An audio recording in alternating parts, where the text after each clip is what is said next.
This is the solutions to page 7 on the conceptual physics practice pages, and we're looking at linear motion free fall for chapter 3. So the first question has to do with Aunt Minnie. She is feeling generous. She is handing out money. All right. At time equals 0, you have 0.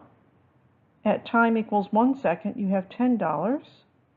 At time equals 2 seconds, you have another $10. At time equals 3 seconds, you have another $10. At time equals 4 seconds, you have another $10. So your total, 10 plus 10 plus 10 plus 10, is $40 for your total.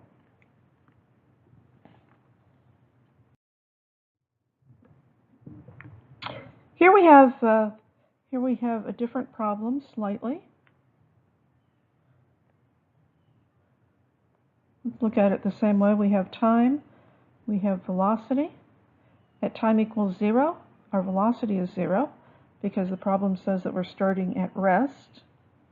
At time equaling 1, our velocity is 10 meters per second. At time equals 2, our velocity is 20. At time equals 3, our velocity is 30.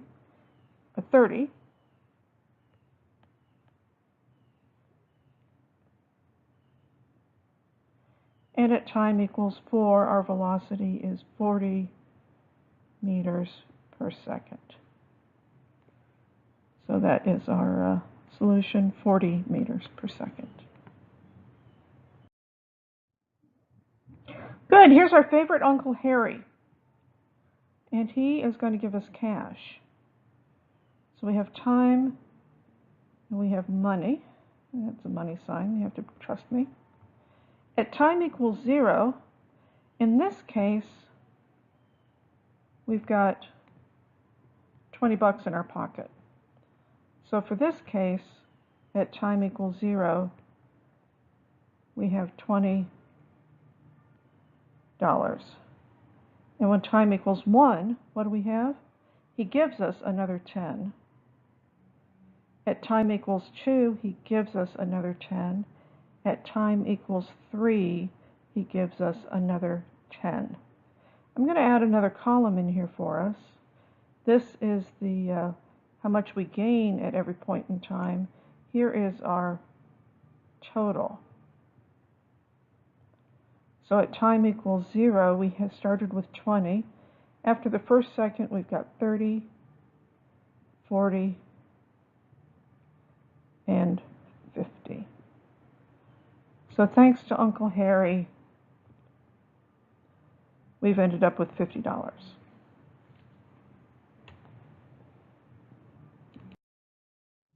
Okay, here we are standing on the top of a building again.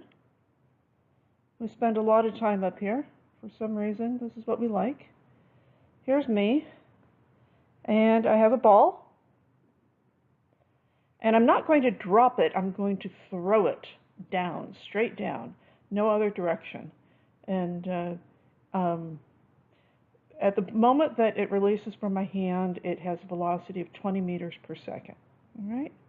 As it continues to fall, at each second it falls further than the second before it.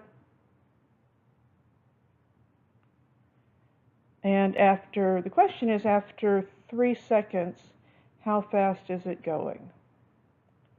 Well, so there's our time. There's our velocity. At time equals 0, we're starting at 20 meters per second. Each second, the velocity is 10 meters per second faster than the second before.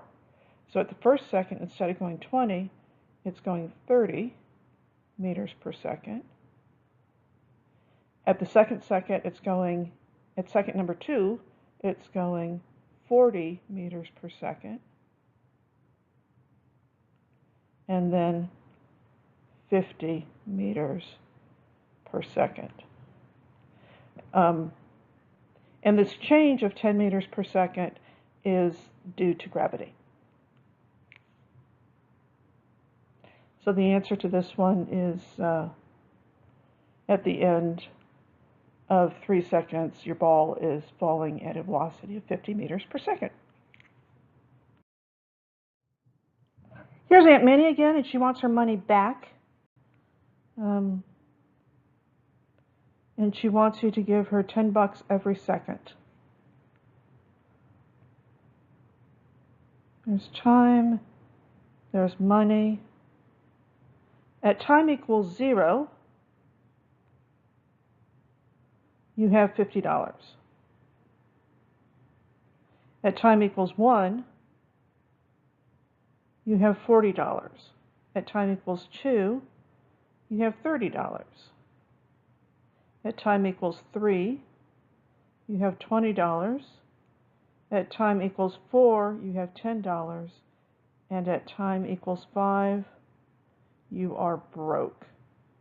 So your solution to this one, if you start with $50 and give Aunt Minnie $10 a second, at 5 seconds you are out of money. All right, now we finally have a problem that looks like a physics problem, but the math on it is the same thing that you have been doing. So we have a circumstance where you have an initial velocity upward because you're shooting an arrow up in the air, and the initial velocity is 50 meters per second. That's given in the problem. The thing that you know that the problem doesn't state is that you're in a world that has gravity going on. So your change in velocity, think about it when we drop a ball, our change in velocity is going downward because of gravity, and the direction of velocity is the same as the direction of acceleration. In this case, gravity is working opposite of the direction of the arrow. So if you shoot an arrow straight up, you know that it will eventually slow down and turn around and fall back down again. And that's where the directionality of your vectors become important, because they are working opposite of each other.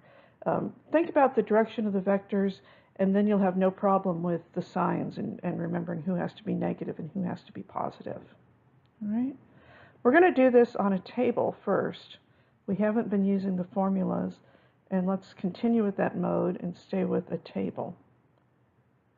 So at time equals 0, my velocity is 50 meters per second up. Here's where your vector directions of vectors become important.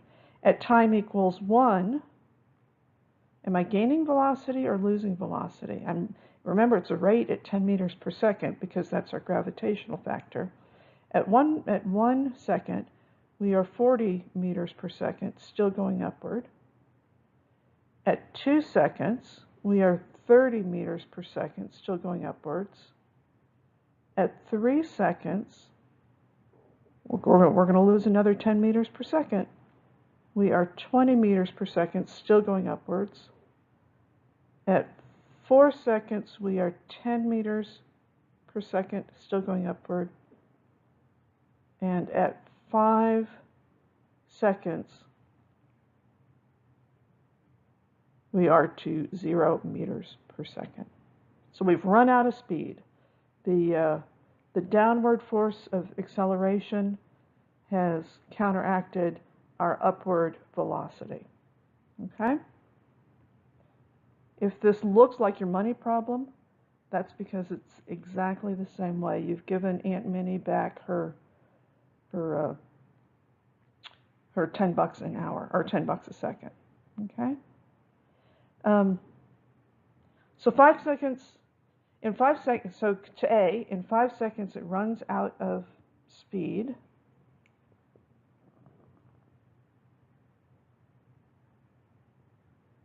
That doesn't show up. Trust me. A is 5. For B,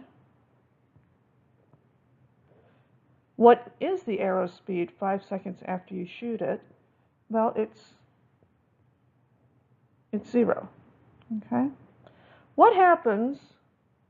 So this is where we are at 5 seconds. What does the arrow do at 5 seconds? Does it stay there? Of course it does not. So at 6 seconds, the arrow is going to start falling down. And at what rate does the velocity change? Well, at 6 seconds, now we're going to have a velocity of 10 meters per second. That's our rate of change, and our direction changes. At 7 seconds, our velocity changes by another 10. At 8 seconds, the velocity changes by another 10.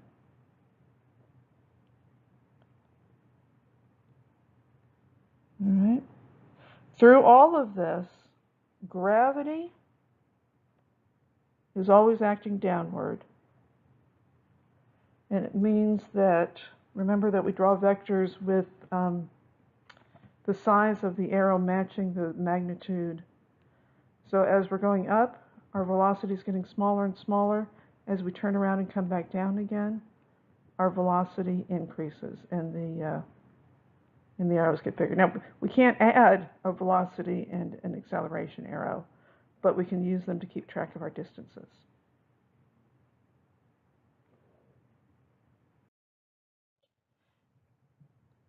I like how this problem starts out by saying speed is one thing, distance is another. So in the last problem, we calculated some times. Let's see how what those times tell us about distances. It's really important on problems like this that you figure out which end you're putting your yardstick on. How are you measuring? So I'm going to put the end of my measuring device here, that this is 0. 0 is the place where the arrow leaves the bow. And we're measuring this way. So if this were a yardstick or meter stick, it would be coming up this way. And the question in the problem is how far is it to the point, how far up is it when the arrow stops going upward anymore? Okay. Let's remember a couple definitions. A couple things to remember. You knew this before physics class. Your average speed, your average velocity. How do we get that? Well, that's the same way as if you're driving. It's if I drove 100 miles in 2 hours, then it would be miles per hour. And if I drove 100 miles for 2 hours, my speed would be 50 miles an hour. So our velocity is the total distance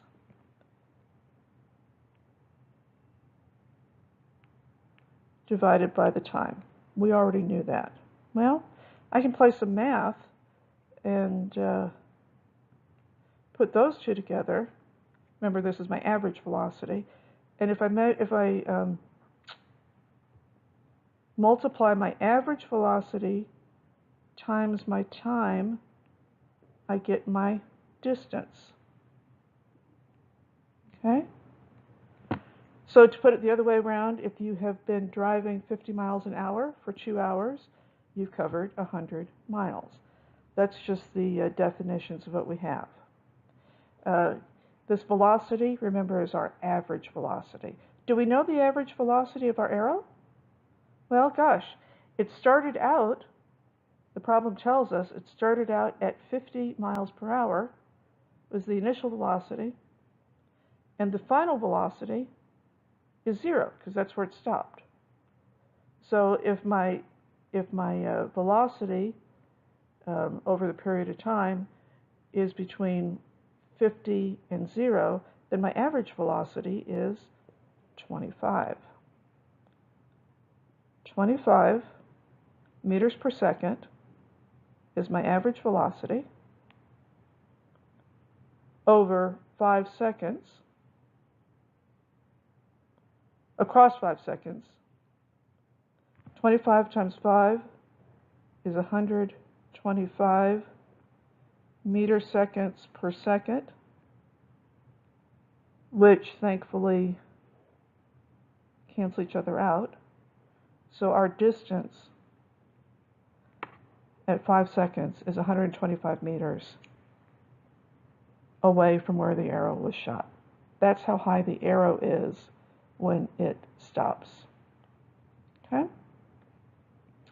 Now you got something weird going on, because 7 seconds after the arrow has been shot, the question is, where is it? Well, this is the place where you use your velocity as a vector, because for the first 5 seconds it's going upward.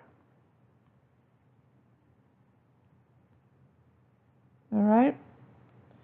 And then the direction is going to change. We could do some really complicated math, or we could make our lives really simple. I prefer simple.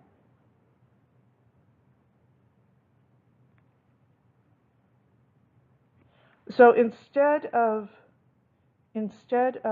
looking at 7 seconds from when we shot it, let's make our new time equals 0 correspond with this position right here. All right. Now our direction of velocity is downward, and our velocity at this point is 0. So instead of looking at 7 seconds, let's look at second number 6 and 7. Let's look at these two points in time. At second number 5, we know that our velocity is 0. That's when our arrow ran out of steam. So our velocity here is 0.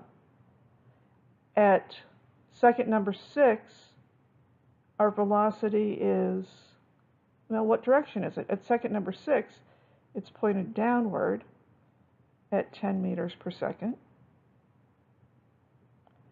At second number 7, it is pointed downwards at 20 meters per second. These are our velocities. This is what we already calculated. So the question is, from this point in time here until this point in time, what is our distance? All right. Well,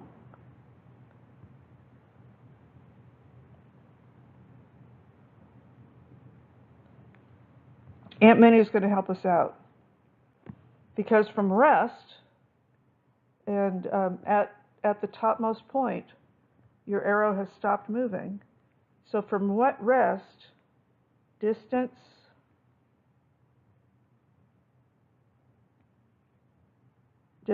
equals 5 times time squared. That's just a different way of restating the relationships we've been working with already. You could either remember that or learn how to get to it. Our problem has helpfully given us the equation, so we can go ahead and work with it. Remember, this is from rest. Okay. Well, the question is 7 seconds. We are at rest at 5 seconds. So our time will be, our elapsed time has been 2 seconds. So our distance equals 5 times 2 squared. 2 squared is 4. Our distance equals 5 times 4 equals 20 meters. All right? That is a distance. That is a point. That is the measurement from one point to another. Is that the measurement from where we shot the arrow? Are we talking 20 meters from here? No, we're not. We're talking 20 meters from here. We're talking 20 meters from here, from the topmost point of the arrow, in the opposite direction. So the position that we're looking for is the original position that we calculated, which was 125, less the second position that we calculated, which was 20. So 125 minus 20 is 105 meters from where the arrow was originally shot.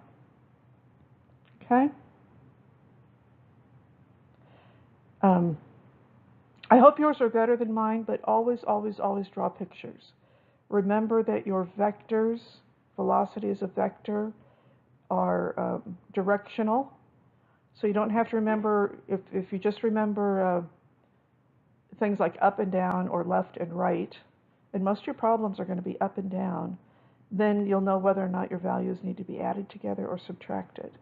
The other important thing to remember is where is zero when you start to measure something, and when you come up with a value, what the from where you are measuring. Okay? Always draw pictures. They'll help you. Okay, let's look at a problem like this. We've got Aunt Minnie again. She is out doing her thing, and there is a hole in the ground. That is her wishing well. There's some water somewhere in the bottom of it. Let's stick Aunt Minnie up here. There she is.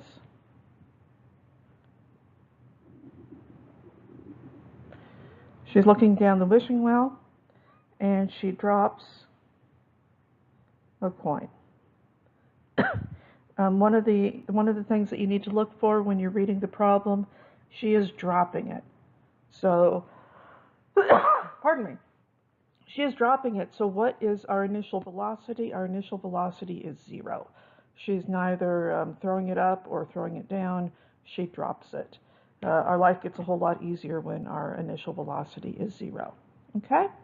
And at 3 seconds, she hears it splash into the water. Okay? We could draw a table like what we've done for earlier problems. I'm going to go ahead and use some formulas.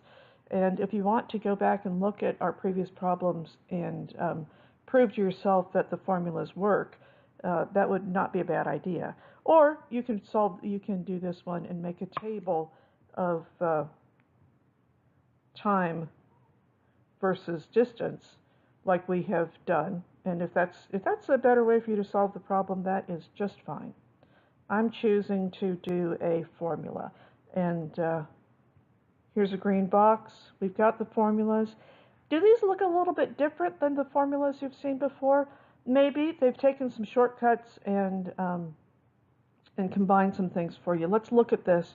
We know that velocity is equal to velocity at instantaneous velocity, not average velocity, but instantaneous velocity is equal to acceleration times time. Or we could say that velocity,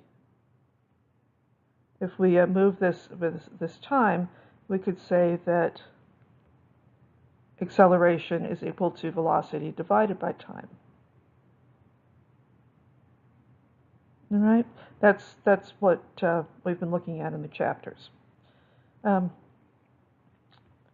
Minnie reminds us that our instantaneous velocity don't confuse instantaneous and average velocity, is equal to 10 times the time.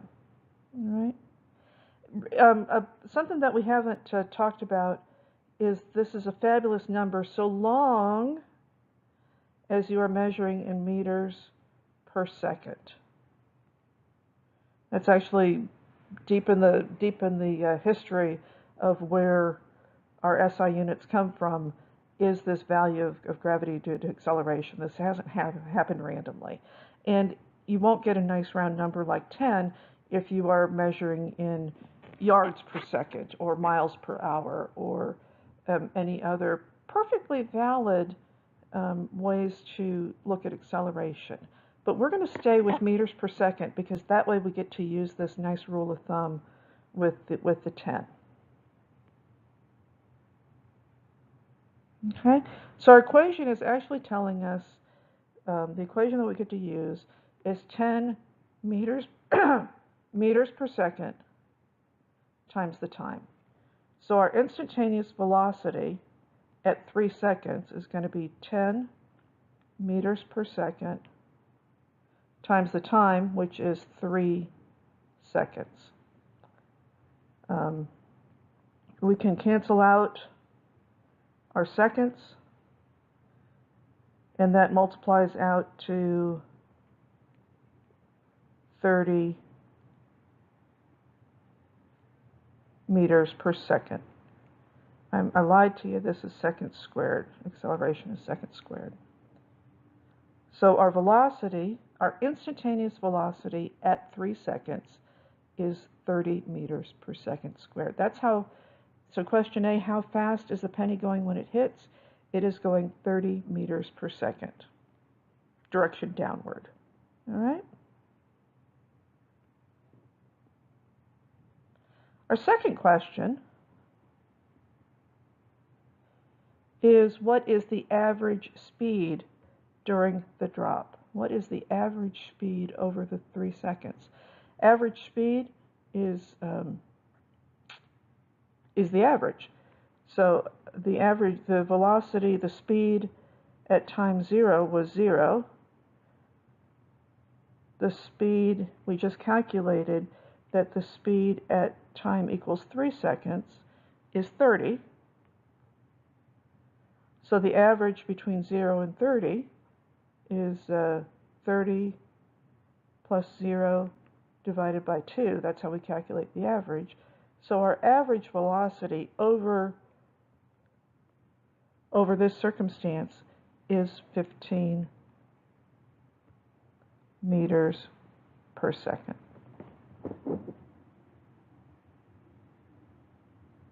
Okay?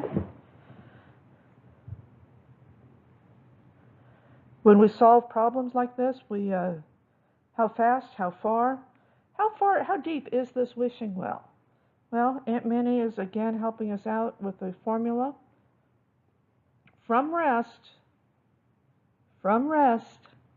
our distance